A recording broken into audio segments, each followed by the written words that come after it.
আসলে আলী রাদিয়াল্লাহু আনহুর বিয়ের বিষয়টি, আলী রাদিয়াল্লাহু আনহুর এক্ষেত্রে সৌভাগ্য তো অবশ্যই বলবো, যেহেতু ফাতেমা রাদিয়াল্লাহু আনহার জন্য অনেক উচ্চ ফ্যামিলি থেকে প্রস্তাব ছিল, অনেক উচ্চবংশীয় প্রস্তাব ছিল, অনেক জ্ঞানী গুণী এবং খ্যাতিমানদের প্রস্তাব ছিল, কিন্তু রাসূল আকরাম সাল্লাল্লাহু আলাইহি ওয়াসাল্লাম ক্ষেত্রে তার চেনা, তার জানা এবং তারই বলা যায় হাতে গড়া ছেলেটার হাতে নিজের মেয়েকে তুলে দিলেন।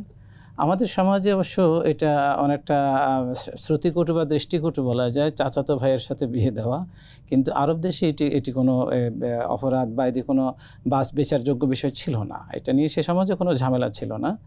আর শরীয়তে তো নয়, শরীয়তে তো বিষয়টা এভাবে সম্পূর্ণই অনুমোদিত। তো যেহেতু নবী পাক সাল্লাল্লাহু আলাইহি ওয়াসাল্লাম তাকে তার হাতেই বড় করেছেন, তার বিশ্বাসযোগ্যতা আর নির্ভরযোগ্যতা এগুলোর কারণে তার কাছে মেয়ের বিয়ে দেন। এবং এক্ষেত্রে যে বিষয়টা যে ঘটনা বলতে মূলত ক্ষেত্রে আলী রাদিয়াল্লাহু আনহু তো একেবারে কপর্দকহীন ছিলেন। রাসূল আকরাম সাল্লাল্লাহু আলাইহি ওয়াসাল্লাম তাকে বিশেষভাবে হাদিয়ার ব্যবস্থা করেন। যদিও আমাদের সমাজে কেউ কেউ এটাকে দলিল বানিয়ে কনে পক্ষ থেকে বরপক্ষকে যৌতুক দেওয়ার একটা বিষয় রেওয়াজ চালু করতে চায়, কিন্তু বিষয়টা মোটেও এভাবে দলিলযোগ্য নয়। ইসলামী শরীয়তে এর কোনো ভিত্তি নেই।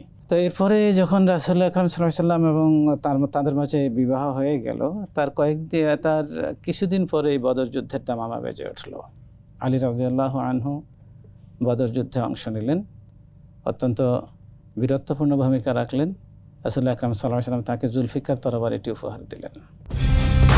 কালার এক্সপার্ট, জর্জ স্যাপ এবং মাইল্ড অন হ্যান্ডস টেকনোলজি সমৃদ্ধ অরিক্স ক্রিস্টাল ওয়াশ আপনার লন্ড্রি এক্সপার্ট।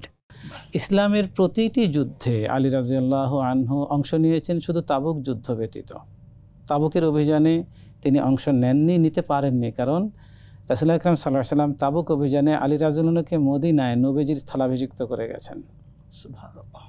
বিধায় তিনি ইচ্ছা থাকা সত্ত্বেও তাবুক অভিযানে অংশ নিতে পারেননি। এছাড়া প্রত্যেকটি অভিযানে তিনি অত্যন্ত বীরত্ব সাহসিকতার পরিচয় দিয়েছেন।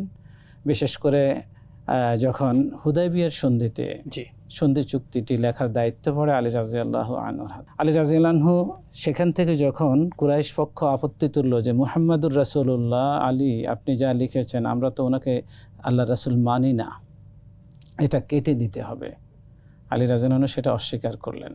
তিনি বললেন মুহাম্মাদুর রাসূলুল্লাহ, তিনি আল্লাহর রাসূল, এতে কোনো সন্দেহ নেই, আমি এটা কাটতে পারবো না। শেষে রাসূল আকরাম সাল্লাল্লাহু আলাইহি ওয়াসাল্লাম তার মুআজিজা হিসেবে, তিনি তো লিখতে জানতেন না এবং বাহ্যিকভাবে তিনি পড়তেও জানতেন না, তখন তিনি তার মুআজিজা সেখানে প্রকাশ পেয়েছে। নবী পাক সাল্লাল্লাহু আলাইহি ওয়াসাল্লাম নিজ হাতে সেটা কেটে দিয়েছেন কুরাইশদের দাবির প্রেক্ষিতে।